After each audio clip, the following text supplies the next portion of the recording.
Vamos hoy a avanzar con el capítulo 9 de Lucas, un capítulo que contiene muchas cosas, muchos relatos muy importantes. Lucas 9 relata la alimentación de los 5.000, un milagro, como escuchábamos el otro día, sin lugar a dudas, un milagro, donde de 5 panes y 2 peces comieron una multitud de personas.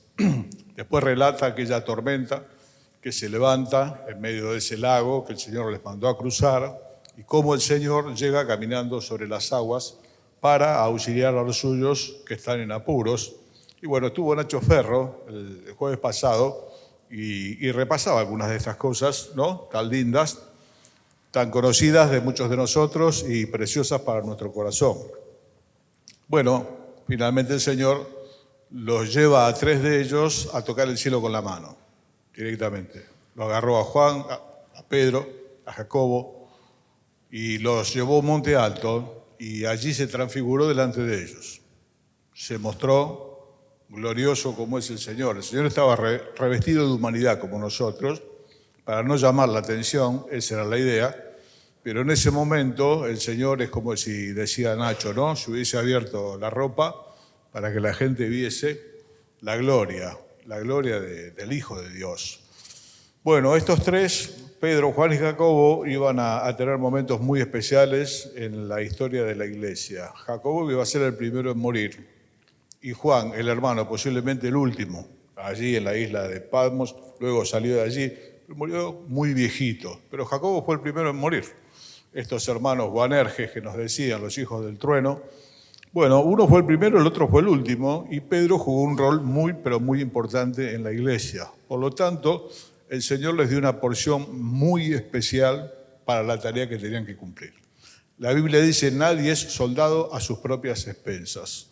Cuando Dios encomienda una tarea, nos da la porción de su presencia y de su gracia necesaria para realizarla. Nadie la realiza por su propia cuenta, ni nada más que con su esfuerzo.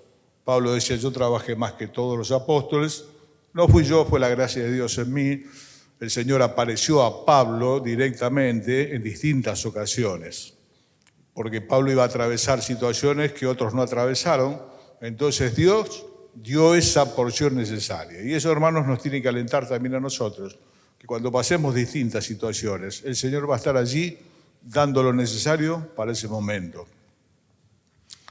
Hace varios años estaba con un amigo, con don Rodolfo Mulqui, un querido hermano psiquiatra que trataba mi salud también. Un hombre de letras, de muchas letras, tenía una biblioteca enorme, ¿no? Y yo decía, bueno, qué bendición, le digo, que Dios le ha dado en tener todo este conocimiento, seguramente le jugará a favor. Él me dijo, mira, Omar, Dios te va a dar lo necesario para cada momento de tu vida, no es necesario cargar de más, Dios va a dar lo necesario para cada momento, tanto si una circunstancia económica, como una circunstancia de familia, como una circunstancia de salud. Allí estará el Señor dando lo necesario. Y a la hora de partir con Cristo, también estará allí el Señor para dar lo necesario. Cuando ellos cruzaron el Jordán para entrar a la tierra prometida, el Jordán es una figura en la Biblia de la muerte. Es un lugar que ellos nunca habían atravesado. Tenían que cruzar el Jordán para entrar en la tierra prometida. Pero dice que los primeros en llegar fueron los sacerdotes llevando el arca. Se detuvieron en el lecho seco para que todo el pueblo pudiese cruzar en seco. Cuando ellos posaron los pies, las aguas pararon y cruzó hasta el último. Y después sacaron unas rocas para levantar una especie de monolito del otro lado, un recordatorio de que habían cruzado por allí. Pero el arca, que es una figura del Señor Jesús, estuvo hasta que pasó el último de los israelitas. Y en la hora de la muerte, que todos de alguna forma tenemos esa inquietud de saber cómo será, bueno, no sabemos bien cómo será, sabemos que el Señor estará allí esperando que pase el último de sus redimidos. Así que por cada necesidad de las cuales nosotros nos preocupa, qué vendrá, cómo voy a hacer, hermano, el Señor prepara provisión para cada situación de la vida. No es que te deje un galpón lleno para que vos lo manejes, porque si no, es probable que nos independizaríamos de Él. Entonces nos da lo necesario para el día, tanto sea en lo material, en lo familiar, en toda situación que tengamos que atravesar. El Señor estará allí y nos dará lo necesario. Y a la hora de la partida también estará allí. La palabra de Dios dice que ni la muerte ni la vida, ni ninguna otra cosa creada nos podrá separar del amor de Dios que es en Cristo Jesús. Así que aún a la hora de morir, Dios hará provisión. Aquellos que murieron por Cristo, que son varios en la Escritura y en la historia de la Iglesia, todos fueron asistidos por el Señor con una porción de su presencia y de gracia que hizo que muchos de ellos fuesen cantando al martirio. A la medida que iban caminando para ser martirizados, iban cantando, alabando al Señor. Dice, pero ¿cómo pueden hacer? Es que en el momento necesario Dios les dio la gracia para hacer tal o cual cosa, y así va a ocurrir con tu vida y con la mía. Por tanto, no nos afanemos, dice el Señor, por qué vamos a comer mañana o qué vamos a vestir, especialmente con este país tan incierto, porque el Señor está allí en cada momento de la vida. Bajando del monte, bueno, el Señor sigue haciendo todos estos milagros. Ya estaba convulsionado Jerusalén, dice unos textos antes, el verso 51, cuando se cumplió el tiempo en que Él había de ser recibido arriba, cuando se cumplió el tiempo en que ya el Señor iba a partir, iba a ser crucificado, Él afirmó su rostro para ir a Jerusalén, que era el destino terrenal final. En Jerusalén iba a ser crucificado. El Señor, sabiendo que llegó el tiempo, venía anunciándoles su partida, afirmó el rostro para ir a Jerusalén sabiendo lo que le esperaba. Y mandó a hacer preparativos para aquella última comida que él iba a tener con ellos. Por lo tanto, son tiempos finales. Y dice Lucas en el capítulo 14 que grandes multitudes iban con él. La fama del Señor se había hecho tal que cuando recuerdan la alimentación, lo siguieron hasta el otro lado. Grandes multitudes iban con él, dice Lucas 14, verso 26. Y en Lucas 14, verso 26, el Señor va a hacer lo mismo que hizo acá. Se va a dar vuelta y les va a decir la verdad. Porque el Señor, hermanos, no se fía de las multitudes. A los seres humanos no se encantan las multitudes. Cuanto más sea, mejor. Yo me congrego en una iglesia, somos 3.000. No es garantía absolutamente de nada, ni 30.000, ni 60.000. El Señor con 12 personas revolucionó el mundo, porque no es la cantidad de personas, sino su persona. Lo importante, hermano, es el Señor. Nosotros somos colaboradores suyos, decía Pablo, nada más. Nada más. No precisa Dios una multitud para conmover la vida, no precisa una iglesia de 5.000 personas para conmover el barrio en el que está. Necesita personas dispuestas, a veces son un puñado de personas. Y con ese puñado de personas Dios hace el milagro porque lo importante es Él. Él es el gran protagonista en la historia de la humanidad, Jesucristo, el Hijo de Dios, Dios hecho hombre. Y nosotros tenemos el privilegio de acompañarle, pero lo único imprescindible es Él.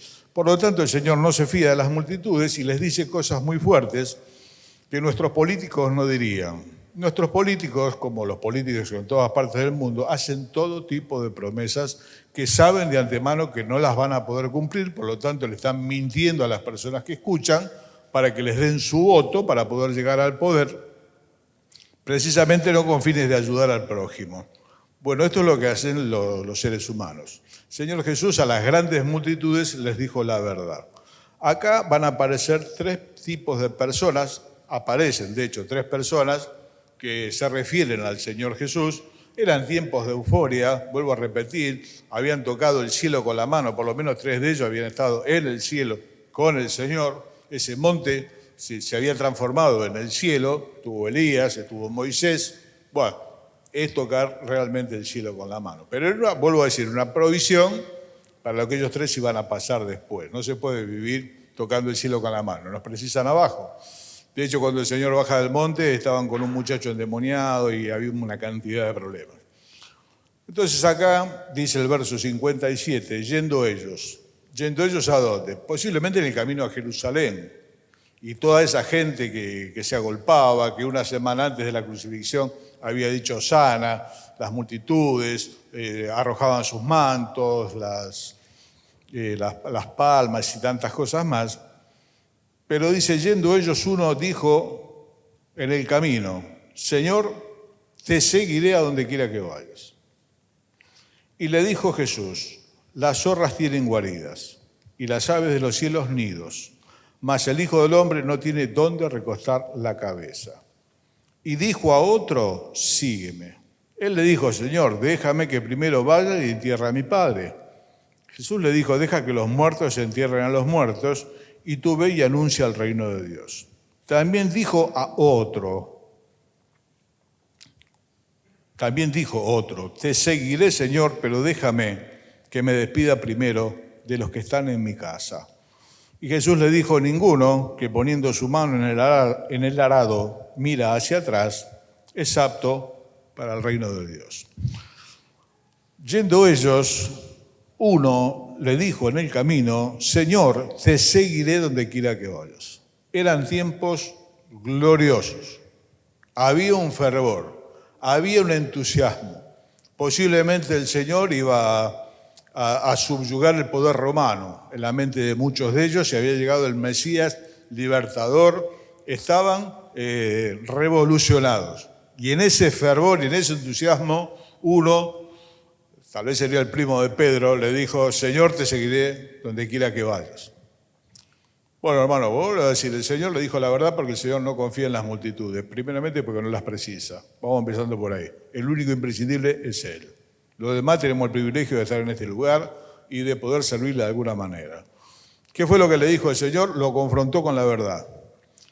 Las zorras tienen guaridas, las aves de los cielos nidos, mas el Hijo del Hombre no tiene dónde recostar la cabeza. De este muchacho no se habla más. Posiblemente se volvió como el joven rico, que también le dijo al Señor una cantidad de cosas y cuando el Señor le tocó el punto sensible, se fue triste porque tenía muchos bienes. Acá el Señor le está diciendo, mirá que la realidad es esta, no voy a libertar hoy Jerusalén, yo voy a ser el rey y vos me vas a servir la copa. Yo no tengo dónde recostar la cabeza. Por lo tanto, aquellos que me siguen es posible que tengan la misma situación. Hermano, el entusiasmo es bueno y yo creo que también es necesario, es bueno y es lindo estar entusiasmado, pero para la obra de Dios no alcanza. Yo a través de los años he hecho una cantidad de campamentos.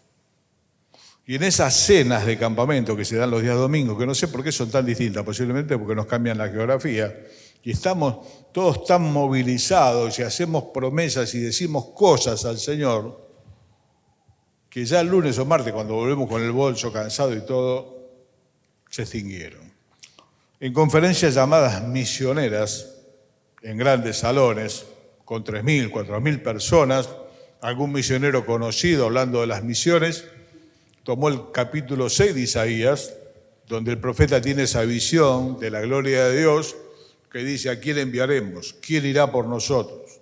Entonces era un tiempo muy convulsionado, había muerto el rey Usías, le había salido lepra en la cabeza, una conmoción nacional, un gran desorden también allí en la nación. Isaías dice, heme aquí, envíame a mí. Y fue. En estas reuniones, muchas veces, hermanos, después de haber cantado y mentido a lo loco en las canciones, como hacemos los creyentes cuando cantamos, recién mirábamos algunas letras con Lucas, las tenemos que revisar bien las letras. Cantamos cosas realmente comprometidas que no las podríamos sostener. Creo que habría que hacer una buena revisación del cancionero. Alguien dijo, nunca mentimos tanto los creyentes como cuando cantamos.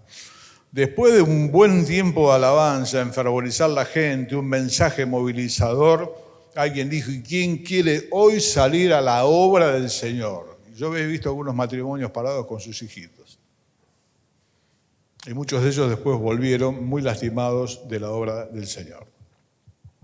Así que, hermano, el entusiasmo es bueno, pero el Señor recomienda que hagamos las cuentas. En Lucas 14 los mandó a hacer los deberes, porque estaban muy enfervorizados. Grandes multitudes iban con él y vuelto les dijo, el que viene en pos de mí, tal cual y tal cosa. Si no, no puede ser mi discípulo. Por lo tanto, si vas a hacer una torre, hace la cuenta, no sea que la torre que te quede por la mitad. Si vas contra un ejército, hace bien los números, no sea que del otro lado vengan con más gente. Pensalo bien. Cuando le dice las zorras tienen guaridas y las aves de los cielos tienen nido, le está diciendo, pensalo bien. Porque con el entusiasmo solo no alcanza. Yo posiblemente no soy el estandarte del entusiasmo, posiblemente, y esta cara lo atestigua. Creo que es bueno, me gusta estar entusiasmado, también sé que no se llega a la otra orilla con eso. Se llega con mucho trabajo, saliendo de la zona de confort, como se dice ahora. El Señor nos llama, en muchas ocasiones, a salir de esa zona de confort que nos gusta tanto, que la vida nos propone todo el tiempo, la vida social en la que estamos. Y, hermanos, seguir al Señor tiene un costo. La salvación es gratuita, no barata, costó la sangre del Hijo de Dios, pero es gratuita para todo aquel que cree, dice el texto. ¿Cuál es el requisito? Para todo aquel que cree. Para todo aquel que consciente de su pecado, de su falta, pide perdón al Señor y en Él confía, la palabra de Dios dice que esa persona tiene vida eterna y que no vendrá condenación y que pasó de muerte a vida. ¿Cuánto le costó? Reconocer su condición, pedir perdón, confiar en Jesús. Bien, es un bienaventurado. Su nombre está escrito en el cielo, pero para servir al Señor se paga un precio. Y todos aquellos que tengamos la idea o el deseo de hacerlo, tenemos que hacer las cuentas. No acobardarnos. Es el mejor negocio que podamos hacer en nuestra vida. Estar ocupado en los negocios del Padre, como decía el Señor Jesús, es el mejor negocio que vas a hacer vos y yo en tu vida. Tiene trascendencia eterna, no falla, pero posiblemente haya que pagar un costo en estos tiempos. Posiblemente si sos joven no llegues a hacer el 9 de Boca, o no sé cuál es el de River, flaco, que a vos te gusta. Tampoco vas a llegar a hacer eso. Porque para todas esas cosas hay que dedicarse full time, como se dice ahora. El mundo también requiere ocupación full time. Cuando era joven fui a una empresa buscando trabajo y me dijeron, bueno, entonces usted sería de la empresa. Bueno, no puede ser porque yo ya tengo dueño, le agradezco mucho, me voy. No puedo ser de la empresa. Hoy las empresas le piden fidelidad a sus empleados y directamente los compran. Directamente los compran por sumas que son importantes, los compran. Es de la empresa. Y si yo quiero ser del Señor y si yo quiero servir al Señor y quiero estar dispuesto para el Señor, no puedo tomar ese tipo de compromisos. Porque dijo el Señor que nadie puede servir a Dios y a las riquezas. El full time y ser el siervo de Cristo o la sierva de Cristo consagrado. No se puede. Es más, se termina frustrado. Y hay que elegir. No necesariamente todos tenemos que dedicar nuestro tiempo a la obra de Dios. Algunos tienen que hacerlo, Dios los llama, otros no, una parte de su tiempo. Pero hermanos, en todos nosotros las cosas de Dios tienen que ser prioridad. Nuestra vida tiene que estar armada de tal manera que la prioridad, que lo mejor que le vamos a dar, como cantamos recién, lo podamos hacer. No podemos estar tan ocupados como el resto de los mortales, especialmente aquellos que tenemos responsabilidades en la casa de Dios. No es compatible una cosa con la otra. Así que, por lo tanto, a lo mejor, en primera instancia, va a haber que perder plata. El joven rico, cuando le hablaron de plata, le gustó mucho, iba muy entusiasmado, pero se volvió porque tenía muchos bienes. A este que le dijo que yo voy a cualquier parte con vos, cuando el Señor le dijo que no había hotel 5 estrellas, que no tenía donde recostar la cabeza, no se habla más, otro tema, cambia, pasa a otro personaje. Bueno, hermano, hay que estar dispuesto a pagar el precio de tiempo, precio de plata, precio de lo que de muchas cosas. Es el mejor negocio que hay. El apóstol Pedro, en un momento de crisis, como todos podemos tener, le dijo al Señor, Señor, nosotros lo hemos dejado todo. ¿Y a nosotros qué? En ese momento hay replanteos así, ¿no? En aquellos que han hecho grandes inversiones en el negocio de Dios.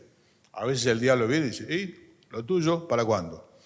Entonces Pedro le dice al Señor, Señor, nosotros lo hemos dejado todo. Pedro tenía familia y tenía un trabajo que era pescar. Y hoy estaban full time con el Señor. Y el Señor le dijo a nadie que haya dejado casa, padre, madre, hijos o hijas por mí, no va a recibir 100 veces más.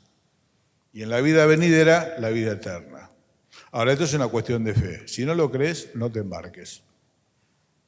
No se puede avanzar con la fe de otro o con la fe del predicador que me da manija para que salga. Esto es algo personal entre el Señor y el candidato. Si el Señor te llama, si el Señor llena tu corazón, es el mejor negocio que pueda acontecer a tu vida y a la mía.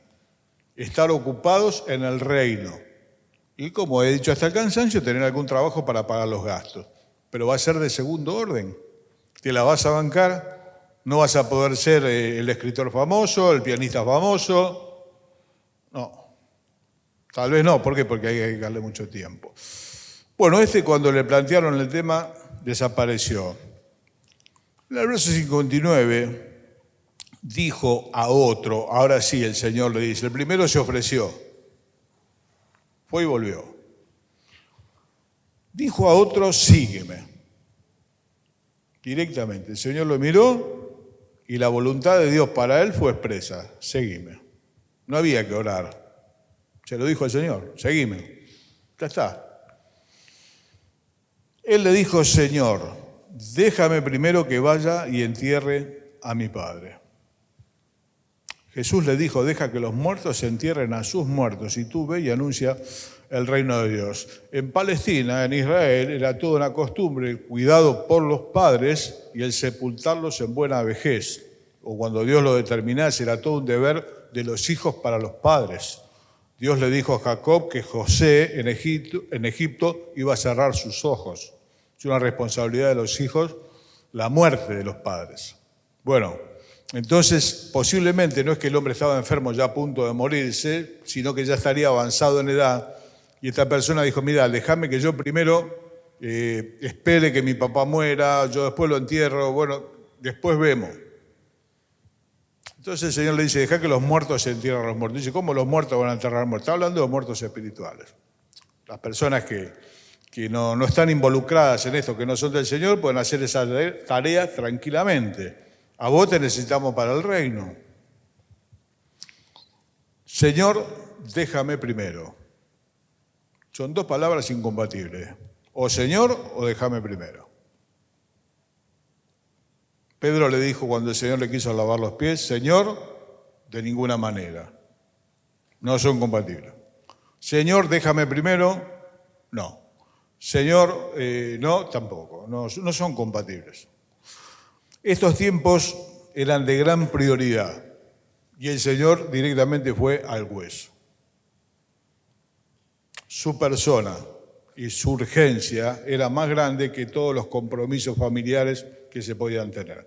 Los compromisos familiares están muy claros en la Biblia. Tenemos que honrar a nuestro padre, a nuestra madre, proveer para nuestro hogar. Todas esas cosas son bíblicas, son la voluntad de Dios.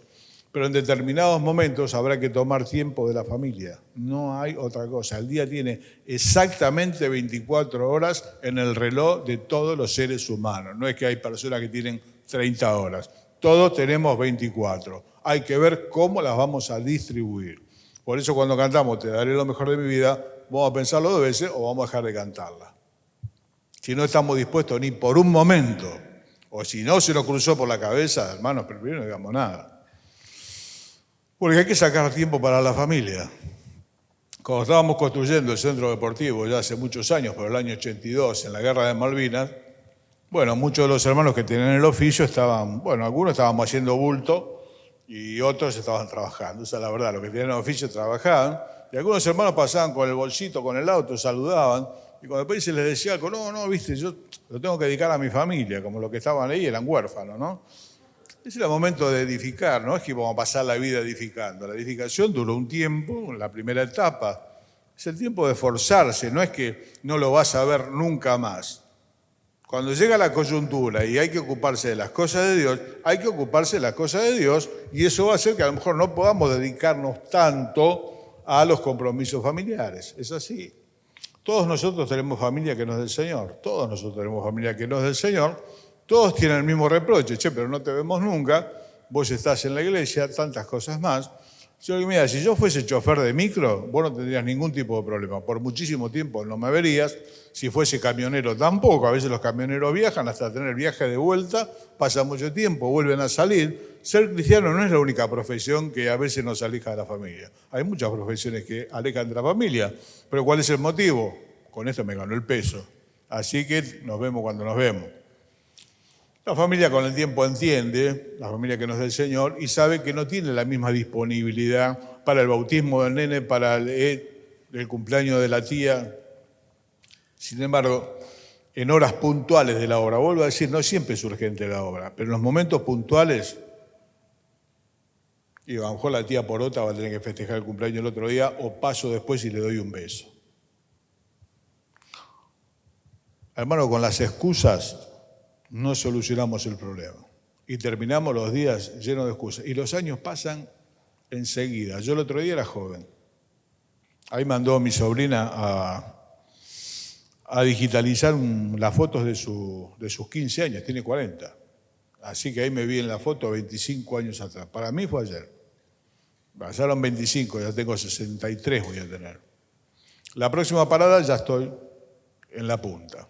¿Cómo pasó? Como un pensamiento. Y a veces nos pasamos la vida que nos vamos a poner las pilas, que nos vamos a poner las pilas, que nos vamos a poner las pilas, terminamos la vida sin pilas.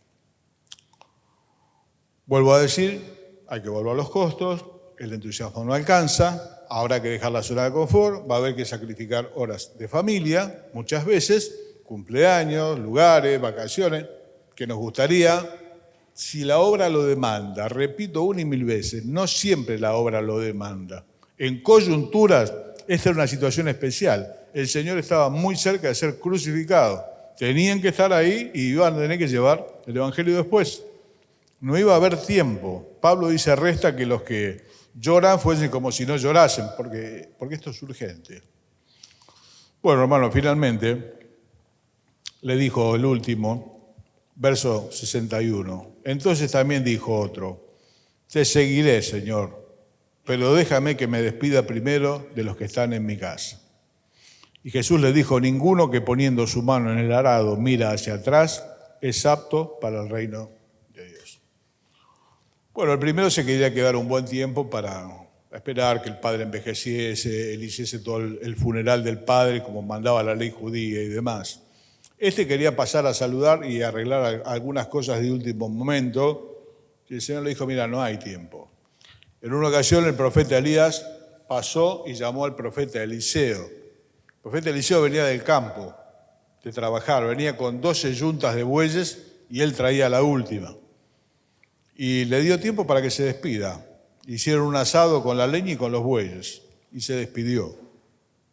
Bueno, acá la urgencia del reino es tal que no hay tiempo para formalidades, había que salir. Había que salir. Y no mirar atrás. A veces algunos de los cristianos nos pasamos cabeceando todo el tiempo mirando para atrás. Ninguno que tomando el arado mira para atrás es apto para la tarea. Decía el apóstol Pablo, dejando ciertamente lo que queda atrás, metiendo hacia adelante. En una ocasión muy apremiante, Dios estaba por castigar las ciudades de Sodoma y de Gomorra. ¿Cuál era el problema? Allí dice la Biblia que vivió un hombre justo, lo dice el apóstol Pedro, se refería a Lot. Entonces, después de la intercesión de Abraham, que era el tío casi osada, Dios mandó a buscar por medio de 2 ángeles a Lot y a su familia. Y le dijo, corre por tu vida y no mires hacia atrás. Y la esposa de Lot lo hizo. Miró hacia atrás la ciudad, lo que dejaba. Y dice el texto bíblico que quedó transformado en una estatua de sal. Quedó en el camino. Hay hermanos que mirando hacia atrás se quedaron detenidos en el tiempo, dejando ciertamente lo que queda atrás. Bueno y malo. Yo me extiendo hacia adelante. El llamado es urgente. Para Lot era, corre por tu vida, porque iba a caer fuego del cielo. Iba a calcinar esas 2 ciudades altamente pecaminosas y demás.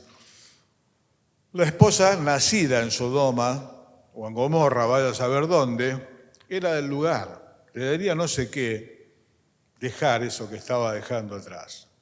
Y miró para atrás. Y quedó transformado en una estatua de sal.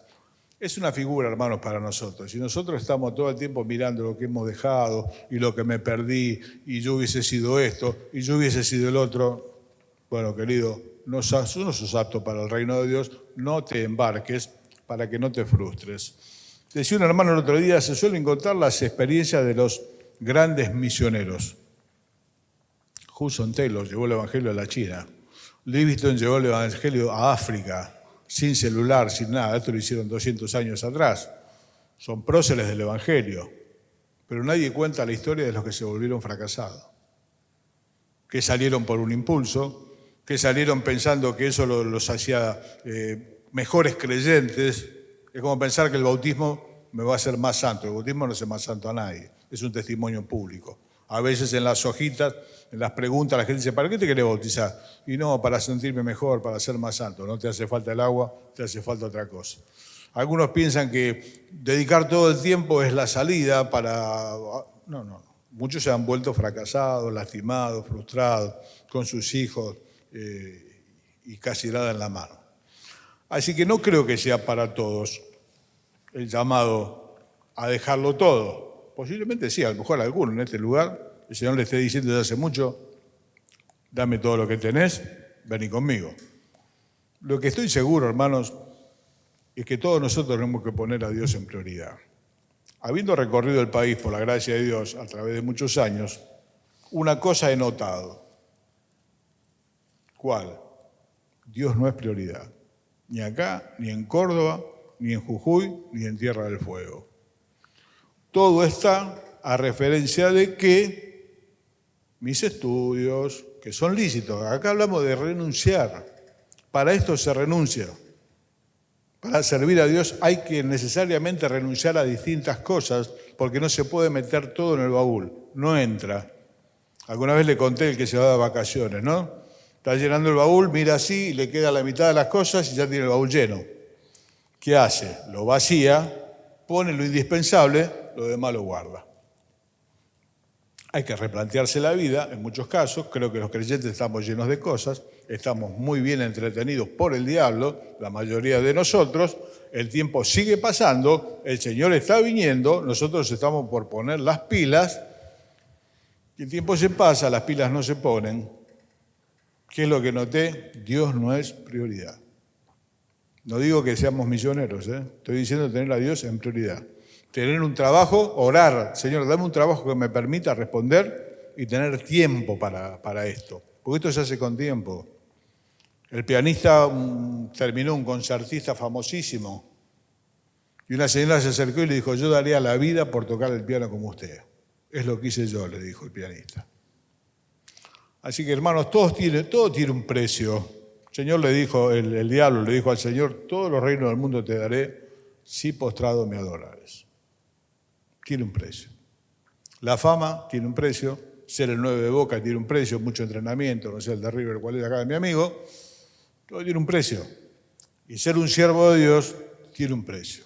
La recompensa eterna en esta vida y en la que viene es palabra de Dios, 100 veces más.